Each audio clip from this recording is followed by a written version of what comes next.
മക്കളെ, അപ്പോൾ ഈ ഒരു വീഡിയോയിൽ മിസ് പറയാൻ പോകുന്നത് ഇപ്പം നിങ്ങളെല്ലാവരും നമ്മളുടെ മിന്നൽ മാരത്തണൊക്കെ കണ്ട് അടിപൊളിയായിട്ട് പഠിച്ചുകൊണ്ടിരിക്കുകയാണ് അല്ലേ. അപ്പോൾ ഇത് സാധാരണ പോലെ നിങ്ങൾ പഠിച്ചാൽ മതിയോ? സാധാരണ ക്ലാസ് നമ്മളെങ്ങനെയാണ് ലൈവ് കാണാം, ഒരു ലൈവ് വരുന്നു, നമ്മളിങ്ങനെ കണ്ട് നമ്മളിങ്ങനെ ആസ്വദിച്ചാൽ ടീച്ചർ പറയുന്നുണ്ട്, കാര്യങ്ങളൊക്കെ നമ്മൾ മനസ്സിലാക്കുന്നുണ്ട് പറഞ്ഞ് നമ്മളിങ്ങനെ ഇരിക്കും അല്ലേ.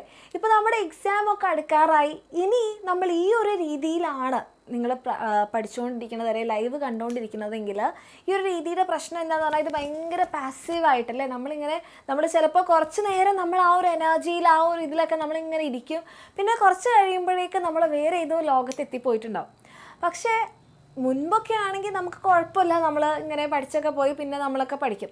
പക്ഷേ ഇപ്പോൾ നമ്മുടെ എക്സാമൊക്കെ അടുത്തു, ഇനി ഈ ഒരു രീതിയിലാണ് നിങ്ങൾ പഠിക്കണമെന്നുണ്ടെങ്കിൽ എന്താ പറ്റുകയെന്ന് പറഞ്ഞാൽ നമ്മുടെ എക്സാമിന് നമ്മൾ ക്ലാസ്സൊക്കെ കണ്ട് മനസ്സിലാക്കിയിട്ടൊക്കെ ഉണ്ടാകും, പക്ഷെ നമ്മൾ വിചാരിച്ചതുപോലെ നമുക്കത് എഴുതാനോ അല്ലെങ്കിൽ ക്വസ്റ്റ്യൻ കാണുമ്പോൾ നമുക്ക് ചിലപ്പം എഴുതാൻ കിട്ടാതെ വരും. അപ്പോൾ എൻ്റെ മക്കൾ പഠിക്കുന്ന രീതിയിൽ എന്താ ചെയ്യുക, ചെറുതായിട്ട് മാറ്റം വരുത്തുക. അപ്പോൾ അതിന് മുൻപായിട്ട് നിങ്ങളെല്ലാവരും നമ്മളുടെ ലൈവൊക്കെ കണ്ട് പഠിക്കുന്നുണ്ടാവും അല്ലേ. അപ്പോൾ ഫസ്റ്റ് നമുക്ക് എന്തെടുക്കാം, കെമിസ്ട്രി. ഇപ്പം നമ്മുടെ കഴിഞ്ഞ ദിവസം നമ്മുടെ കെമിസ്ട്രിയുടെ ലൈവ് പോയതാണിത്.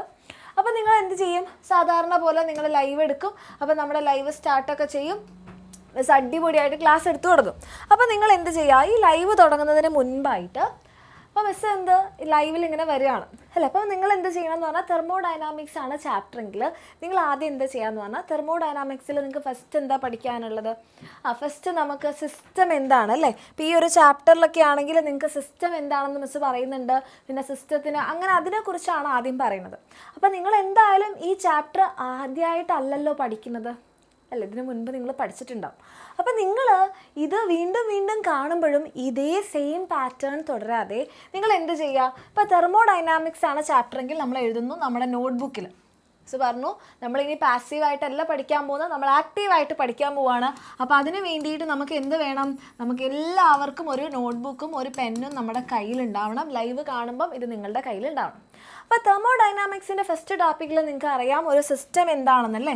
നിങ്ങൾക്ക് അറിയുന്ന കാര്യങ്ങളെല്ലാം നിങ്ങൾ ലൈവ് അവിടെ പോസ് ചെയ്യാം. മിസ് ഇപ്പോൾ അവിടെ ലൈവ് പോസ് ചെയ്തിട്ടാണുള്ളത് അല്ലേ. ലൈവ് പോസ് ചെയ്യുന്നു, നിങ്ങൾക്ക് അറിയുന്ന കാര്യങ്ങൾ നിങ്ങൾ നോട്ട് ഡൗൺ ചെയ്യുന്നു. ഇപ്പോൾ സിസ്റ്റം ഉണ്ട്, സറൗണ്ടിങ് ഉണ്ട്, പിന്നെ ഇതിനെ രണ്ടിനെയും സെപ്പറേറ്റ് ചെയ്യാൻ വേണ്ടിയിട്ട് നമുക്ക് ബൗണ്ടറി ഉണ്ട് അല്ലേ, ബൗണ്ടറി ഉണ്ട്. പിന്നെ നമുക്ക് പലതരത്തിലുള്ള സിസ്റ്റംസിനെ കുറിച്ച് പഠിക്കാനുണ്ട്. ക്ലോസ്ഡ് സിസ്റ്റം ഉണ്ട്, ഐസൊലേറ്റഡ് സിസ്റ്റം ഉണ്ട്, ഓപ്പൺ സിസ്റ്റം ഉണ്ട്. അങ്ങനെ നിങ്ങൾക്ക് ഇതിനെക്കുറിച്ച് അറിയുന്ന കാര്യങ്ങൾ ലൈവ് പോസ് ചെയ്തിട്ട് നിങ്ങൾ എന്ത് ചെയ്യുക, എഴുതാം. നിങ്ങൾ റീകലക്ട് ചെയ്യാൻ വേണ്ടിയിട്ട് നോക്കുക. നിങ്ങൾ പഠിച്ച കാര്യങ്ങളല്ലേ, ആദ്യമായിട്ടല്ല നമ്മൾ എന്തായാലും ഇത് പഠിക്കുന്നത്. അപ്പോൾ എല്ലാം ഒന്നും നമുക്ക് ചിലപ്പോൾ എഴുതാൻ കിട്ടണമെന്നില്ല, പക്ഷെ നമുക്ക് അറിയുന്ന അത്രയും കാര്യങ്ങൾ നമ്മൾ എന്ത് ചെയ്യുക, ലൈവ് പോസ് ചെയ്യുക, എഴുതുക, ഓർത്തെടുക്കുക. ഓക്കെ, അപ്പോഴുള്ള ഗുണം എന്താണെന്ന് പറഞ്ഞാൽ ഒന്ന് നമുക്ക് എഴുതാനുള്ളൊരു പ്രാക്ടീസ് കിട്ടും, രണ്ടാമത് നമ്മളത് ഓർത്തെടുക്കുമ്പോൾ നമ്മുടെ മെമ്മറി കൂടുതൽ സ്ട്രോങ് ആവും. ഓക്കെ, അപ്പോൾ നിങ്ങൾക്ക് കുറച്ച് കാര്യങ്ങൾ എഴുതാൻ കിട്ടി. ഇവിടെ ഇപ്പോൾ നമുക്ക് സിസ്റ്റംസ് ഇതൊക്കെ ടൈപ്പ് എഴുതാൻ കിട്ടിയില്ലെങ്കിൽ കുഴപ്പമില്ല, നിങ്ങൾക്ക് പറ്റുന്ന അത്ര എഴുതാം. ഇനി എന്തൊക്കെ പ്രോപ്പർട്ടീസ് ആണുള്ളത് അതെന്തെങ്കിലും അറിയാമെന്നുണ്ടെങ്കിൽ അത് എഴുതാം. അങ്ങനെ നിങ്ങൾക്ക് അറിയുന്ന കാര്യങ്ങളെല്ലാം നിങ്ങളുടെ നോട്ടിൽ എഴുതുന്നു.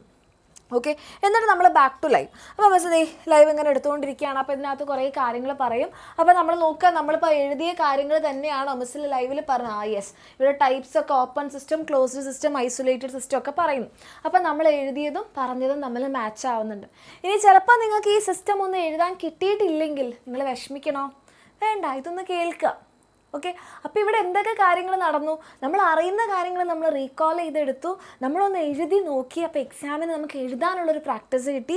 ഇനി അറിയാത്തതാണെങ്കിലോ നമ്മളിവിടെ ഒന്നുകൂടി കേട്ട് മനസ്സിലാക്കി. ഇവിടെയാണ് ഒരു ആക്റ്റീവ് ലേണിംഗ് നടന്നത്. മറ്റേത് നിങ്ങൾ പാസീവായിട്ട് കാണുന്നതിൽ ഒരു വ്യത്യാസം ഉണ്ടാക്കുന്നില്ല. ഇത് കഴിഞ്ഞ് നിർത്തിയോ? ഇല്ല, നമ്മളെടുത്ത് അടുത്ത് എന്ത് ചെയ്യുക, ഇനി മിസ് എന്തെങ്കിലും ക്വസ്റ്റ്യൻ ചെയ്യുന്നുണ്ടാവും അല്ലേ. അപ്പോൾ നമ്മൾ എന്ത് ചെയ്യണം, നമ്മൾ കുറച്ചും കൂടെ നോക്കാം. ഓക്കെ, എന്തെങ്കിലും ക്വസ്റ്റ്യൻ ഒക്കെ മിസ് ചെയ്യുന്നുണ്ടോ എന്ന് നമുക്ക് നോക്കാം. യെസ്, ഇവിടെ ഒരു ക്വസ്റ്റ്യൻ ഉണ്ട്. അപ്പോൾ നമ്മൾ ഈ ക്വസ്റ്റ്യൻ കാണുമ്പം മിസ് ആൻസർ പറയാൻ വേണ്ടിയിട്ട് നമ്മൾ വെയിറ്റ് ചെയ്യരുത്, നമ്മൾ എന്ത് ചെയ്യുക, നമ്മളിവിടെ പോസ് ചെയ്യുക. അപ്പോൾ ഇതിൻ്റെ ആൻസർ എന്താണ്, എക്സാമ്പിൾ ഓഫ് ഇൻറ്റൻസീവ് പ്രോപ്പർട്ടി. ഇപ്പോൾ നിങ്ങൾക്ക് ഇതിൽ നേരത്തെ നിങ്ങൾ പറഞ്ഞ പ്രോപ്പർട്ടികൾ എന്താണെന്ന് നിങ്ങൾക്ക് അറിയാൻ പറ്റിയിട്ടുണ്ടെങ്കിൽ അത് എഴുതുക, അറിഞ്ഞിട്ടില്ലെങ്കിൽ മിസ് തൊട്ട് മുന്നേ പറഞ്ഞിട്ടുണ്ടാവും. അപ്പോൾ ഇൻറ്റൻസീവ് പ്രോപ്പർട്ടി എന്താണ്, എക്സ്റ്റെൻസീവ് പ്രോപ്പർട്ടി എന്താണെന്നൊക്കെ മനസ്സിലാക്കിയിട്ടുണ്ടെങ്കിൽ നിങ്ങൾക്ക് ഇതിൻ്റെ കറക്റ്റ് ആൻസർ കിട്ടിയിട്ടുണ്ടാവും. അപ്പോൾ നിങ്ങൾ കറക്റ്റ് ആൻസർ എന്ത് ചെയ്യുക, നോട്ട് ചെയ്യുക. കഴിഞ്ഞു. അപ്പോൾ നിങ്ങൾ ഇവിടെ ക്വസ്റ്റ്യൻ ആൻസർ ചെയ്യാനും കൂടി പഠിച്ചു. ഈ രീതിയിൽ നിങ്ങൾ ഈ ഒരു വീക്ക് പഠിച്ചെങ്കിൽ മാത്രമേ ഇതുകൊണ്ട് നിങ്ങളുടെ എക്സാമിന് നിങ്ങൾക്ക് കാര്യം ഉണ്ടാവുള്ളൂ. ഇതിനിപ്പോൾ കെമിസ്ട്രി മാത്രമല്ല, ഇനിയിപ്പോൾ നമുക്ക് നെക്സ്റ്റ് ലൈവ് നമ്മുടെ ഏതാ കഴിഞ്ഞത്, നമ്മുടെ സ്വന്തം അലൻ സാറിൻ്റെ ലൈവ് അല്ലേ, ഇന്നലെ കഴിഞ്ഞിട്ടുള്ള ലൈവാണ്. അപ്പോൾ അലൻ സാറിൻ്റെ ലൈവിലാണ്. ഇപ്പോൾ മാത്സ് ആണെങ്കിൽ അതിനകത്ത് കൂടുതൽ എന്താ ഉണ്ടാവുക, ക്വസ്റ്റ്യൻസ് ആണ് ഉണ്ടാവുക. അപ്പോൾ ക്വസ്റ്റ്യൻസിന് മുൻപ് എന്തായാലും നിങ്ങൾക്ക് കുറച്ച് കാര്യങ്ങൾ, യെസ് അലൻ സാർ ഇവിടെ ഭയങ്കര ഒച്ചയും ബഹളമൊക്കെ ഉണ്ടാക്കുന്നുണ്ട്. നിങ്ങൾക്ക് ഇനി അപ്പോൾ നമ്മുടെ അലൻ സാറിൻ്റെ സൗണ്ട് കേട്ടിട്ടില്ലെങ്കിൽ നിങ്ങൾക്ക് എന്തോ പോലെ ഉണ്ടാവില്ല, അതുകൊണ്ടാണ് മിസ് ഒന്ന് സൗണ്ട് കേൾപ്പിച്ചത്. അപ്പോൾ ഇവിടെ നമ്മുടെ അലൻ സാർ എന്തായാലും ഇവിടെ എത്ര ചാപ്റ്റേഴ്സാണ് സാർ നോക്കുന്നത്, 2 ചാപ്റ്റേഴ്സ് നോക്കുന്നുണ്ട്. അപ്പോൾ ആ 2 ചാപ്റ്റേഴ്സിൽ നിങ്ങൾ ആലോചിക്കുക, ഫസ്റ്റ് ചാപ്റ്റർ എന്ന് പറഞ്ഞാൽ ട്രിഗ്നോമെട്രിക് ഫംഗ്ഷൻസ് ആണ്. അത്ര ഈസി ആയിട്ടുള്ള കാര്യമല്ല അല്ലേ, ട്രിഗ്നോമെട്രി എന്ന് പറഞ്ഞാൽ എനിക്കൊന്നും ഇഷ്ടമല്ലായിരുന്നു. അപ്പോൾ ഈ ട്രിഗ്നോമെട്രി നിങ്ങൾ എന്തായാലും ഇഷ്ടപ്പെട്ടേ പറ്റും. മിസ്സിന് ആ സമയത്ത് ഇഷ്ടമല്ലെങ്കിൽ മിസ് ഇഷ്ടപ്പെട്ട് പഠിച്ചു. ഓക്കെ, അപ്പോൾ നമ്മൾ നോക്കുക, ഇതിനകത്ത് നിങ്ങൾക്ക് എന്തായാലും കുറേ ഇക്വേഷൻസ് ഒക്കെ ഉണ്ടാവുമല്ലോ, എന്തായാലും ഉണ്ടാവും അല്ലേ. അപ്പോൾ നിങ്ങൾ ആദ്യം തന്നെ സാർ എഴുതാൻ വേണ്ടി വെയിറ്റ് ചെയ്യരുത്. സാർ നല്ല അടിപൊളിയായിട്ട് ഇക്വേഷൻസ് ഒക്കെ എഴുതി വെക്കും. നിങ്ങൾ എന്ത് ചെയ്യരുത്, ഈ ഇക്വേഷൻസ് സാർ എഴുതാൻ വേണ്ടി വെയിറ്റ് ചെയ്യരുത്. അപ്പോൾ അതെ ഇവിടെ കുറേ ഇക്വേഷൻസ് ഒക്കെ ഉണ്ട്, സാർ എഴുതട്ടെ എന്ന് പറഞ്ഞ് നിങ്ങൾ വെയിറ്റ് ചെയ്ത് നിൽക്കാതെ നിങ്ങൾ എന്ത് ചെയ്യുക, ഈ ട്രിഗ്നോമെട്രിക് ഫംഗ്ഷൻസ് എന്ന് പറഞ്ഞ ഹെഡിങ്, സാർ ആദ്യം ഹെഡിങ് ആയിരിക്കും വെച്ചിട്ടുണ്ടാവുക. എന്നിട്ട് സാറ് തന്നെ എന്ത് എഴുതിയിട്ടുണ്ടാവും, ബാക്കി എല്ലാ ഇക്വേഷൻസ് എഴുതി. ഇങ്ങനെ ഇക്വേഷൻസ് എഴുതിയാൽ സാറിനാണ് പഠിക്കാൻ പറ്റുക. അത് സാറ് പഠിപ്പിച്ച് തരും, പക്ഷെ അത് നിങ്ങൾ എഴുതിയിട്ടില്ലെങ്കിൽ എന്തെങ്കിലും കാര്യമുണ്ടോ, ഒരു കാര്യമില്ല. അപ്പോൾ നമ്മൾ എന്ത് ചെയ്യുക, നമ്മൾ വീണ്ടും നമ്മളുടെ നോട്ട് എടുക്കാം. ഓക്കെ, ദേ നമ്മൾ എന്ത് ചെയ്യുന്നു, നമ്മളുടെ നോട്ട് എടുക്കുന്നു, നമ്മൾ നെക്സ്റ്റ് പേജ് എടുക്കുന്നു. Trigonometric functions. അപ്പോൾ നിങ്ങൾക്ക് ഇതിൽ എന്തൊക്കെ ഫങ്ഷൻസ് അറിയാം, കുറേ ഉണ്ടാവുമല്ലോ എഴുതാൻ വേണ്ടിയിട്ട്. അപ്പോൾ എൻ്റെ മക്കൾ എല്ലാം ഒന്നും എഴുതാൻ കിട്ടിയില്ല എന്ന് ആലോചിച്ച് നിങ്ങൾ സങ്കടപ്പെടേണ്ട. നിങ്ങൾക്ക് എന്തൊക്കെ എഴുതാൻ കിട്ടുന്നു എന്നുള്ളത് നിങ്ങളിവിടെ എഴുതി വെക്കാം. 1 2 3 4 5 എന്ന് പറഞ്ഞ് എഴുതി വെക്കാം. ഓക്കെ, നിങ്ങൾ എഴുതിയത് തന്നെയാണോ ഇനി നമ്മുടെ സാറ് പഠിപ്പിച്ചതെന്ന് അറിയണ്ടേ. അപ്പോൾ അതിന് വേണ്ടിയിട്ട് നമ്മുടെ ലൈവ് ഒന്ന് ചെക്ക് ചെയ്യുക. യെസ്, ഇത് തന്നെയാണെന്നുണ്ടെങ്കിൽ നിങ്ങൾ സക്സസ്ഫുള്ളി കംപ്ലീറ്റ് ചെയ്തു, നിങ്ങൾക്ക് ഈ കാര്യം അറിയാം. ഓക്കെ, അപ്പോൾ നമ്മൾ എന്ത് ചെയ്തിട്ടുണ്ട്, ഇത് തന്നെയാണോ എന്നുള്ളത് നമ്മളിവിടെ നോക്കി. അപ്പോൾ നമുക്ക് മനസ്സിലായി, സാർ ഈ കാര്യങ്ങളൊക്കെ എഴുതി. അപ്പോൾ ഇത്രയും കാര്യങ്ങൾ മതിയാവും നിങ്ങൾക്ക് ഈ ഒരു ടോപ്പിക് റിലേറ്റഡ് ആയിട്ടുള്ള ക്വസ്റ്റ്യൻസ് ചെയ്യാൻ. അപ്പോൾ ഇനി അടുത്ത നമ്മൾ എന്ത് ചെയ്യുക, ഒരു ക്വസ്റ്റ്യൻ നോക്കുക. സാർ ഫുൾ ക്വസ്റ്റ്യൻസ് തരും. അപ്പം ഈ ക്വസ്റ്റ്യൻ തരുമ്പം നിങ്ങൾ ലൈവ് പോസ് ചെയ്യുക. അലൻ സാറ് പറഞ്ഞത് തന്നെ കേട്ട് പഠിക്കണം എന്ന് ആഗ്രഹമുള്ളവരാണെങ്കിൽ കൂടെ നിങ്ങൾ എന്ത് ചെയ്യുക, സാറ് പറയണമെന്ന് നോക്കിയിരിക്കാതെ നിങ്ങൾ ലൈവ് പോസ് ചെയ്യുക. എന്നിട്ട് ഈ ക്വസ്റ്റ്യന് സ്വന്തമായിട്ട് നിങ്ങൾ ആൻസർ കണ്ടുപിടിക്കുക. സ്വന്തമായിട്ട് ആൻസർ കണ്ടുപിടിച്ചാലേ എൻ്റെ മക്കൾക്ക് എന്ത് ചെയ്യാൻ പറ്റുള്ളൂ, ഇത് ചെയ്യാൻ പറ്റുള്ളൂ. അപ്പോൾ ഇവിടെ വീണ്ടും നമ്മൾ നമ്മുടെ കാര്യങ്ങൾ ഓർമ്മിച്ചെടുത്തു, നമ്മൾ ക്വസ്റ്റ്യൻ ചെയ്തു, പ്രാക്ടീസ് ചെയ്തു. മാത്സിലും ഫിസിക്സിലൊക്കെ ആണെങ്കിൽ ക്വസ്റ്റ്യൻസ് പ്രാക്ടീസ് ചെയ്യാതെ ഒരു വഴിയില്ല.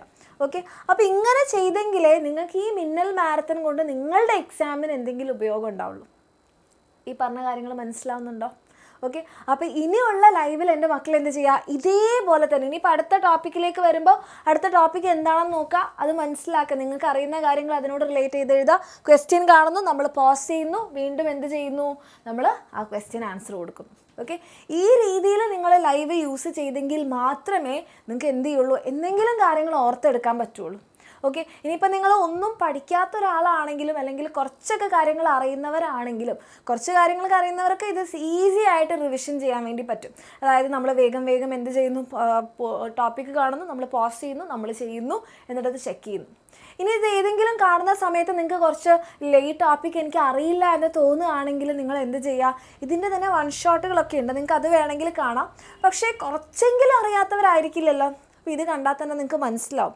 ഇത് കണ്ടിട്ട് നിങ്ങൾ പിന്നെ ക്വസ്റ്റ്യൻസ് ചെയ്ത് കഴിഞ്ഞാൽ, നിങ്ങൾ തന്നെ പ്രാക്ടീസ് ചെയ്ത് കഴിഞ്ഞാൽ ഒരു ബുദ്ധിമുട്ടും ഉണ്ടാവില്ല. ഓക്കെ, അപ്പോൾ ഇനിയുള്ള ക്ലാസ്സുകളെങ്കിലും എന്ത് ചെയ്യുക മക്കളെ, ഇതുപോലെയെങ്കിലും ചെയ്യുക.